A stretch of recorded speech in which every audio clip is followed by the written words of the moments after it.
saya ini pantang untuk seperti itu. Kan gitu. Memang ada dugaan oknum-oknum. Saya nggak nyebut lembaga apa, oknum-oknum ya. Ya tertentu ya yang seperti itu memang netizen yang tidak nyalakan, memang sebagian besar seperti itu, oknum-oknum itu kan gitu. Nah, bagi kita ya perlu dicatat kalau kita sudah melakukan itu langkah ya sampai selesai. Artinya kita enggak ekstrem loh. Kita enggak sakot loh. Normatif ya. Normatif aja. Kalau sudah izin nanti dipenuhi, silakan beroperasi kembali. Karena kalau belum izin terpenuhi, tolong stop dulu.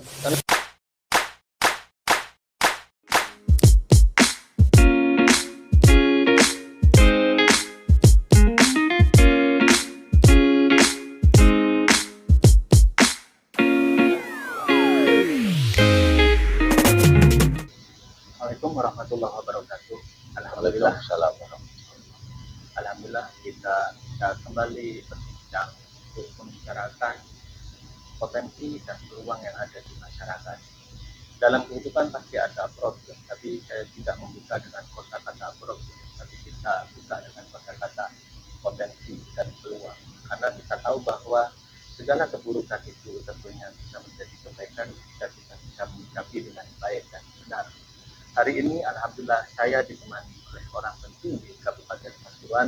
Beliau adalah Bupati Lira atas nama Ayik Suhaya.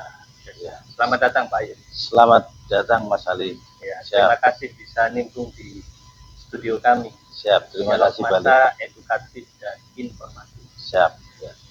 Sebelum kita melanjutkan bincang ngobrol santai dengan Bapak Ayik ya, untuk keberlangsungan hajat hidup orang banyak ya, saya harus bicara tentang produk-produk ya yang menjadi sponsor dari kita ya, bahwa ada informasi dari Nizar Indonesia bahwa Nizar Indonesia ada promo PB yang berlangsung di seluruh outlet Nizar Indonesia. Hal ini berlaku untuk pembelian online maupun offline. Kemudian menjelang Maulid ini, Nizar juga memiliki diskon besar-besaran di seluruh outlet yang ada di Indonesia.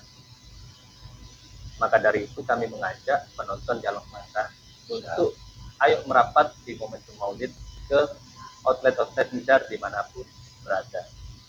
Kemudian untuk sekarang yang bulan kemerdekaan ya, kita masih punya hadiah berupa merchandise gratis yang akan berakhir pada tanggal 27 Agustus. Berarti masih ada 2 hari lagi.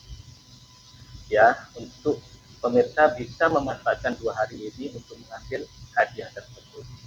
Selanjutnya, jangan ketinggalan, Nizar juga punya live streaming yang di sana banyak penawaran dan promo menarik setiap hari pukul 14.00 sampai 22.00. Dan pemirsa yang terakhir bisa mengikuti dan follow akun resmi dari Nizar Indonesia dengan Instagram nizar.indonesia, TikTok nizar.indonesia, Shopee Mall Nizar Spasi Indonesia, dan website nizar.go.id. Terima kasih. Mudah-mudahan bisa menjadi sponsor yang membangun edukasi di masyarakat. Amin. Ya Rabbal Alamin. Bapak Ayik Suhaya, alhamdulillah. Siap. Di tengah kesibukannya ya. Hari Siap. ini padat ya, ini berkasnya banyak. Ya memang memprioritaskan untuk prokes di sini. Alhamdulillah. Kita tersanjung. Oke, kita mau ngobrol santai tentang lingkungan. Siap. Dan tentang lingkungan ini saya ingin memfokuskan pada tambang. Siap. Beberapa waktu yang lalu kalau tidak salah Pak Ayik menyambangi Polres kalau nggak salah ya. Iya. Yang terkait tambang. Ya, Bupati sama audiensi ke Pak Bupati. Audiensi ke Bupati. Sama termasuk kepada Satpol PP dan Bupati ya. Iya. Itu terkait tambang. Iya. Bisa diceritakan itu tema atau isi dari surat atau audiensinya apa? Ya, yang pertama saya ucapkan dulu terima kasih kepada kru dan sampai sebagai pembawa prokes ya. Saya terima kasih dengan adanya prokes yang disponsori oleh Nizar ya. Karena Nizar ini merupakan tempat edukasi juga, sekalian marketing ya terkait produk-produk barang dan menunjang edukasi masyarakat biar bisa cerdas. Termasuk hari ini kita juga mengucapkan terima kasih karena diundang spesial untuk proses Mas Ali, sponsoran Nizar. Artinya gini Mas Ali, saya sepakat yang dikatakan panjenengan tadi. Artinya kita mencarikan solusi yang terbaik untuk masyarakat Kabupaten Pasuruan, khususnya umumnya bangsa Indonesia. Biar apa? Biar tercipta yang namanya kesejahteraan lahir dan batin. Kan gitu. Artinya memang kita ada dugaan tambang ilegal.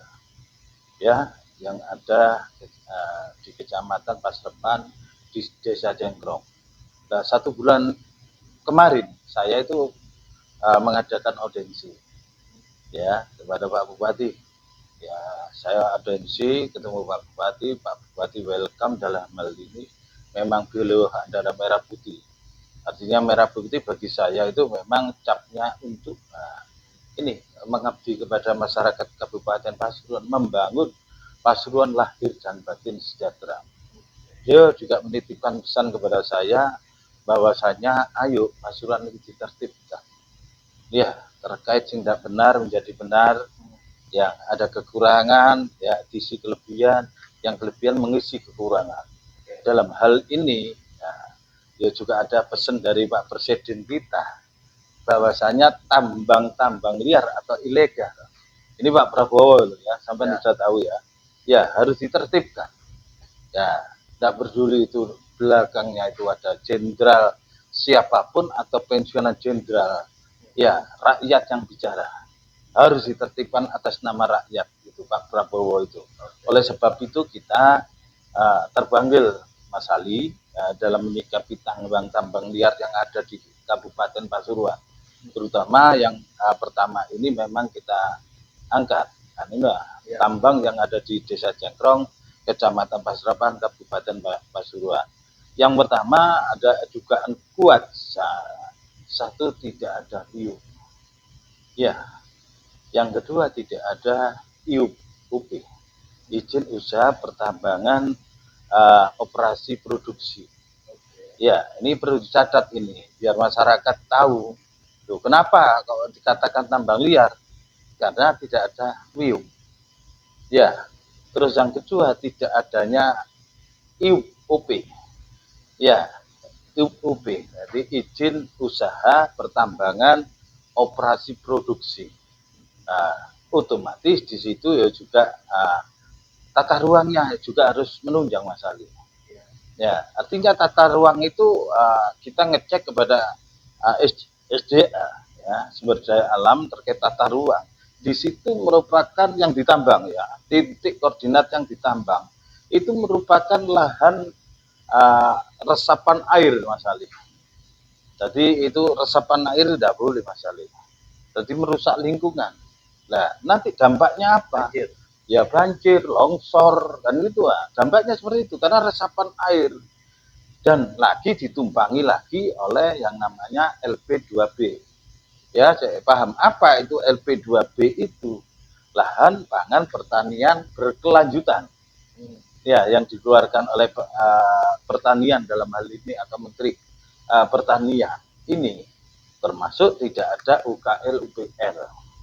Itu pun kita setelah Pak Bupati menginstruksikan kepada DLH waktu itu, cek kebenarannya. DLH sama Kasatpol PP dalam hal ini.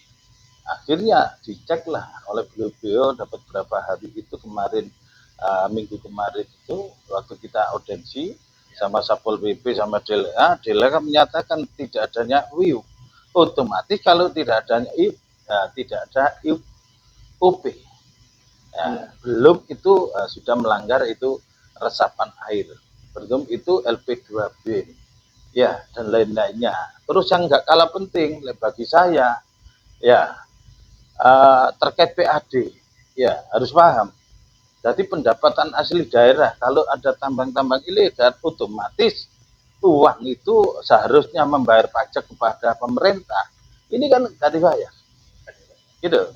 Lah umpamanya ada izinnya, otomatis membayar pajak PAD untuk pemerintah ada. Dan untuk pembangunan, masalah sudah PAD masuk kepada pemerintah, ini yang kita sasali.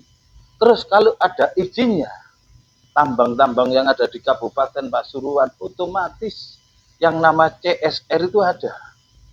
Lah kalau tidak ada izinnya kan banyak kerugiannya, lingkungan, PAD tidak masuk kepada pemerintah daerah, terus CSR ini juga masyarakat tidak mendapatkan, dan itu ya. Saya tidak apa artinya tidak antipati terhadap ya saya saklek terhadap tambang ilegal. Ya boleh, ya melakukan tambang tapi izin harus dilengkapi dulu dong. Kalau tidak stop dulu.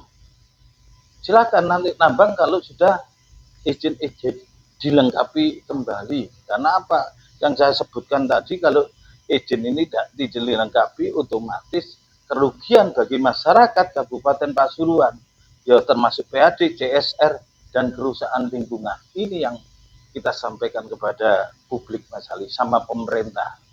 Dan itu, dan kita minta ya ketegasan daripada pemerintah.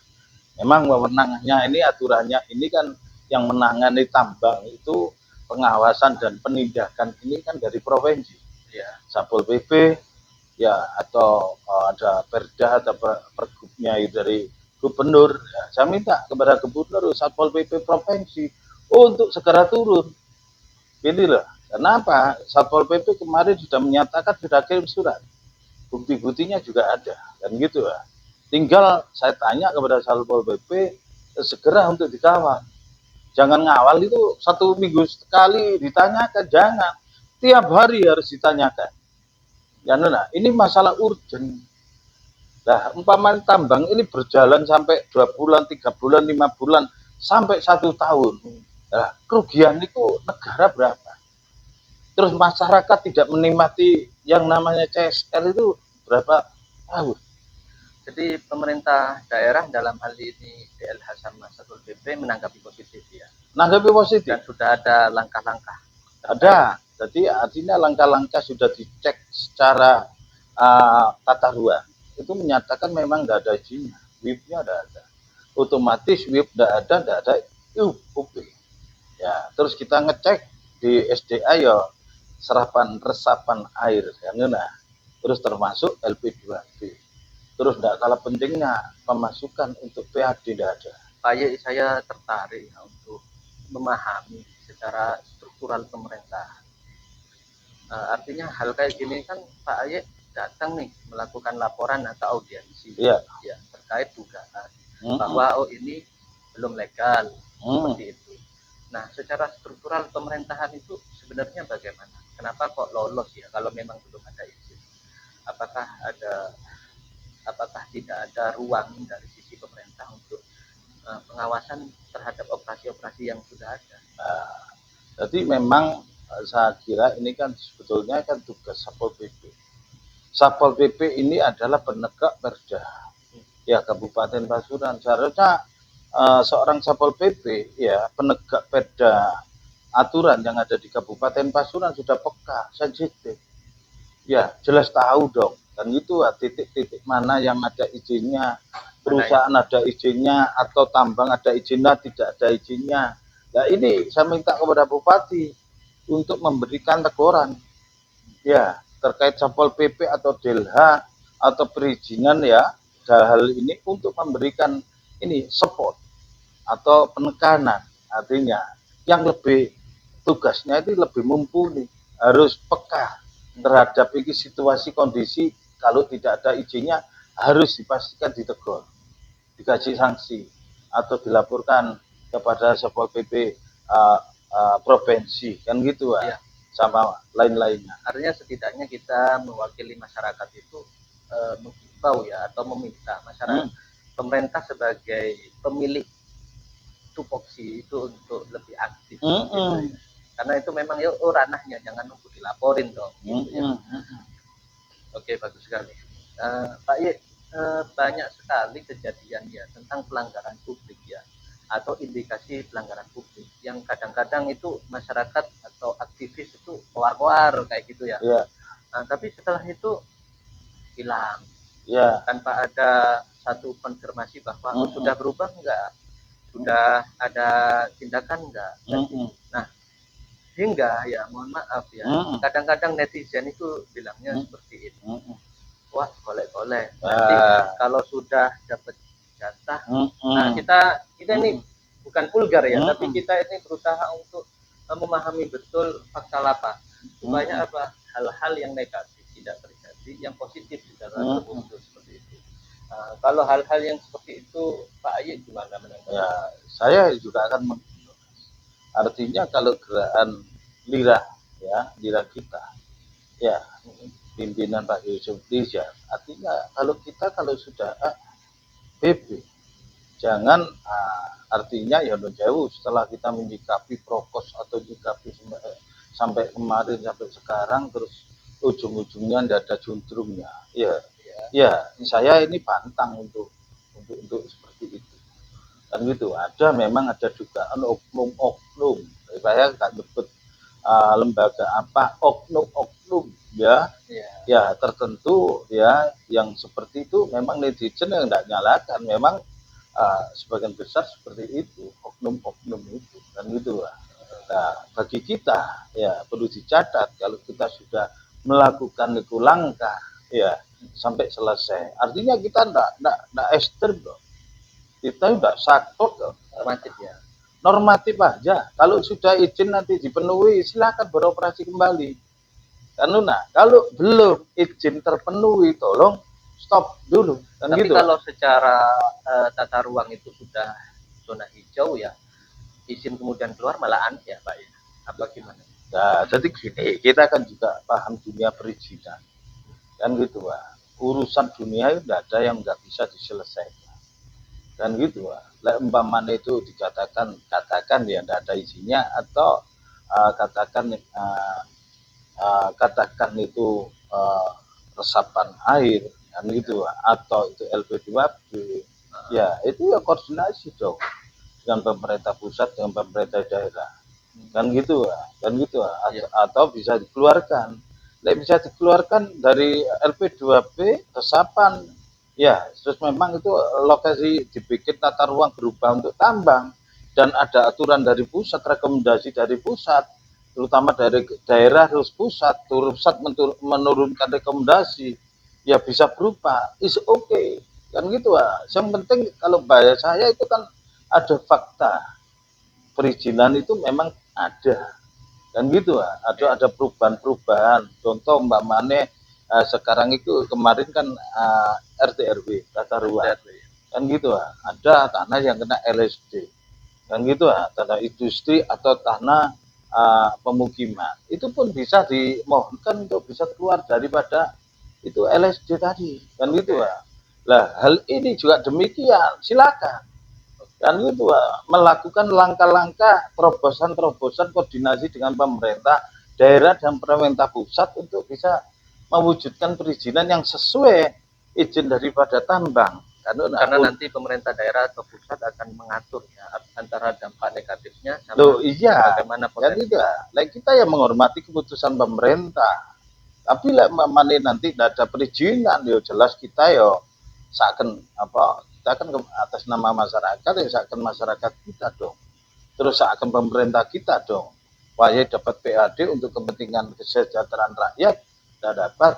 Wahai itu mendapatkan yang nama CSR, ya masyarakat kita tidak dapat kan gitu ini yang kita sesali ya, dan kita minta ketegasan pemerintah dalam hal ini, baik pemerintah daerah atau pemerintah provinsi dan pemerintah pusat, ini harus tegas kan gitu kalau tidak tegas ya ngapain ada pemerintah, dibubarkan aja pemerintah itu aja, ya. Dan gitu loh. Hal yang seperti ini harus banyak dukungan dari masyarakat ya harus supaya ya tidak ada penyelewengan atau berhenti di tengah jalan gitu.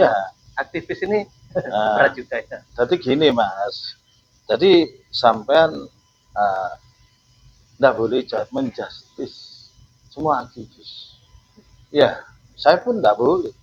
Artinya itu kan oknum ya, oknum dari pemerintah ada, oknum dari APH ada, Ya, oknum lo bicara oknum. Oh iya, Oknum itu dari wartawan ada, oknum dari LSM ada. Itu oknum. Kalau ada kejadian yang menyimpang seperti itu, dari ya masyarakat pun saya mungkin artinya kita tidak boleh menyebut itu, oh itu pemerintah ya secara sistematis melakukan seperti itu dengan dugaan kau kali kong dengan penambang. Tidak, itu kan oknum kalau ada kan kalau gitu ya. Kalau ada jelas ada buktinya. Kalau tidak ada buktinya kita yo tidak bisa, publik yang bisa menuduh kan gitu. iya, Cuma apa ya, publik ini bisanya nanti kan mengira-ngira kan gitu ya. Kok kasus ini setelah melakukan langkah-langkah ini kok berhenti. iya, Itu loh, itu ada apa dan kenapa. iya, Loh, itu yang pasti seperti itu betul, kan betul. gitu ya. Kita ya melakukan apa adanya lah kan gitu ya. Normatif prosedur seperti itu, Ya. dengan catatan itu ditutup kalau tidak lengkap izin-izinnya, dengan catatan itu berjalan kalau izinnya lengkap, karena untuk menguntungkan pemerintah Kabupaten Pasuruan dan menguntungkan masyarakat. Itu intinya seperti itu, Mas Ali. Jadi seperti prolog tadi, jadi kita tidak bicara tentang keburukannya. Ya, Artinya memang aturan sudah dibuat oleh negara itu bagus, maka kita mendorong supaya aturan dan penyelenggara aturan betul-betul melaksanakannya. Itu saja kan. iya, iya. Jadi dengan Pak Ayi bersama Lira itu mendorong pemerintah ya, membantu pemerintah mitraan. Bagaimana supaya pelaku-pelaku usaha itu bisa menata ya istilahnya, tertib aturan, menata apa-apa yang menjadi administrasi yang wajib mereka upayakan. Karena kemarin-kemarin sempat viral juga ya bahwa tambang ini menarik. Kalau ada kosakata begini kemarin di internet ya, kalau misalkan tambang itu sesuai pelaksanaannya ya, itu setiap individu orang Indonesia itu bisa dapat 20 juta per bulan. Iya memang, betul. Artinya potensi keuntungan dari tambang bagi masyarakat itu fantastis. Betul ya itu, Iya. bisa sebesar itu ya. Ya, jadi memang analisa ya secara akademisi orang-orang pakar-pakar hukum atau pakar ekonomi, jikalau tambang-tambang itu berizin, ya atau tidak ada yang mengkorupsi dugaannya seperti itu oleh siapapun, baik itu pejabat atau pengusaha berkong kali kongan, ya otomatis ya masyarakat kita se-Indonesia mas, yang gitu ya nganggur itu dibayar, nganggur itu dibayar, seperti di apa Brunei, nganggur ada haknya kan itu digaji oleh negara, itu sampai prediksi ya 20 juta per bulan. Jikalau ya itu tadi, kalau umpamanya semua sebagai birokrasi, sebagai APH, sebagai masyarakat atau pengusaha yang harus apa taat hukum. Lek semua taat hukum enak, masyarakat taat hukum, APH ini juga taat hukum, terus pemerintah taat hukum, penjabat-penjabat taat hukum, pengusaha taat hukum, otomatis yang dikatakan Pak Prabowo sejahtera lahir batin ya terwujud sesuai yang harapan yang kemarin visi-visi dari Mas Rusdi sama Gus Softik 33 program itu, antara lain itu untuk kesejahteraan masyarakat Kabupaten lahir batin, sejahtera lahir batin, itu harapannya kan gitu lah. Sekarang pemerintah sekarang saya apresiasi bagus kan gitu menuju seperti itu. Terbukti kita waktu kembali audiensi sama Pak Bupati ya welcome kan gitu langsung memerintahkan anak buahnya untuk menindaklanjuti ke provinsi. Memang kapasitasnya provinsi kan gitu ya. Nah kita cuma mengawal lagi agar apa tugas daripada Satpol PP sama Delha untuk mengawal di provinsi itu untuk tiap hari biar lebih maksimal. Iya maksimal, jangan tiap minggu atau 2 minggu sekali perkembangannya. Ini masalah ini apa ya urgent, saya kira urgent. Kalau nggak urgent ya is okay lah, kan masalah urgent harus skala prioritaskan demi kesejahteraan rakyat Kabupaten Pasuruan dan juga keselamatan juga ya. Ya, keselamatan juga. Longsor banjir itu kan dampaknya bisa nyawa. Iya, itu Mas Ali. Pak Ayik ya, kalau kita bicara dari segmen masyarakat ya, menurut Pak Ayik, masyarakat itu bisa ikut serta dalam membangun negara, ikut serta dalam menjaga aturan itu dari sisi apa? Masyarakat umum itu supaya berpartisipasi itu bisanya di mana? Uh, Menurut saya masyarakat sekarang ini harus kita cerdaskan, harus sadar hukum, terutama ya untuk cewek harus beriman dulu.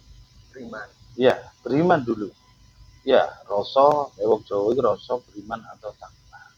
Lah, makanya bahasa saya apa menuju Pasuruan sejahtera lahir batin. Jadi lahir itu terkait ekonomi sandang pangan papan itu sudah cukup. Ini lahir loh ya, jasmaninya kan itu. Tapi rohaninya juga harus tercukupi dengan kondisi keimanannya, ibadah tenang, khusyuk, sholat enak, eling hening ini juga tenang kan gitu ah. Dan waspodo, ini wong Jawa loh Mas ya. Akhirnya masyarakat kita ini terima impandum ya berdasarkan ridhonya Gusti Allah. Lah masyarakat kita ini harus dikasih edukasi, ya sosialisasi baik itu secara spiritual ya dan secara syariat. Ya, syariat ya terkait masalah sosialisasi terutama terkait masalah aturan regulasi hukum. Yang namanya APH ya, itu harus turun kepada ke desa-desa memberikan sosialisasi apapun. Baik itu terkait undang-undang pertambangan ya, Mbak Mane terkait masalah itu hukum itu tidak boleh itu apa memukul orang, KDRT dan undang-undang apapun ya itu harus disosialisasikan oleh pemerintah atau APH kepada masyarakat biar masyarakat ini cerdas. Terus yang kedua di pemerintah ada juga kan bagian kesra keagamaan ya, terus Marono juga kemitraan yang namanya dengan alim ulama. Nah ini terkait spiritual ini kan gitu ya, agama ini masyarakat ya sering-sering dikei doktrin keagamaan, keimanan dan ketakwaan sehingga ya taat aturan agama, taat aturan bernegara, hukum negara, otomatis masyarakat ini ya tidak berani melanggar. Ini partisipasi masyarakat itu harus dikasih dua, secara spiritual keagamaan, secara jasmani sosialisasi hukum dan lain-lain. Ini harapan saya seperti itu. Kalau program pemerintah tidak ada, otomatis ya ompong. Kita tidak punya tujuan hidup. Orang kalau tidak punya tujuan urip hidup, otomatis tidak tahu setelah ini apa yang kita berbuat. Karena hidup ini adalah titipan dan sementara ya Pak Ayik ya. Pak Ayik menarik sekali, mudah-mudahan perjuangannya dimudahkan oleh Allah. Amin. Tentang tambang ada closing statement tentang tambang. Ada. Jadi Mas Ali, saya terima kasih banyak kepada sampean dan kru dan sponsor Nizar tadi. Artinya statement closing saya karena ayo ya masyarakat kita bersama pemerintah kompak ya solid bersatu dalam membangun Pasuruan lahir batin, sejahtera lahir batin. Yang kedua, manusia itu ada kekurangan dan kelebihan, saling melengkapi. Contoh permasalahan tambang ini kan gitu Pak. Ya, ada kelemahan karena izin kan gitu secara syariat ini. Ayo dilengkapi. Silakan dilengkapi oleh pengusaha-pengusaha tambang yang tidak berizin. Saya menghimbau kepada Kabupaten Pasuruan, tambang-tambang semua atau pabrik-pabrik semua yang tidak berizin silakan berizin dulu. Kan gitu Pak. Kalau berizin silakan, setelah izinnya keluar silakan melakukan kegiatan yang positif. Guna apa? Untuk kesejahteraan rakyat Kabupaten Pasuruan. Karena berizin otomatis CSR ada untuk masyarakat, terus PAD untuk masyarakat ada. Kan gitu Pak. Terus pemerintah dalam hal ini harus tegas. APH harus tegas. Jangan APH pemerintah ini tidak tegas karena pemerintah mempunyai kekuatan hukum, APH punya kekuatan hukum dan gitu. Jangan sampai pemerintah atau negara Indonesia ini kalah dengan oknum-oknum tambang lain-lainnya. Terima kasih Mas Ali. Oke, siap. Terima kasih. Pendidikan itu nomor satu. Ya. Dari pendidikan yang baik dan benar, semuanya bisa berubah menjadi lebih baik. Dari yang asalnya susah menjadi mudah, dari yang tidak sejahtera menjadi sejahtera. Dukung selalu podcast Dialog Masa karena Dialog Masa punya misi untuk membangun edukasi dan informasi, mendahulukan edukasi di atas informasi. Kami dari Dialog Masa membuka peluang sponsorship untuk produk-produk yang ingin dipromosikan lewat podcast kami. Bisa menghubungi kami dalam nomor WhatsApp yang ada di portal website kami. Terima kasih. Wassalamualaikum warahmatullahi wabarakatuh. Waalaikumsalam warahmatullahi wabarakatuh.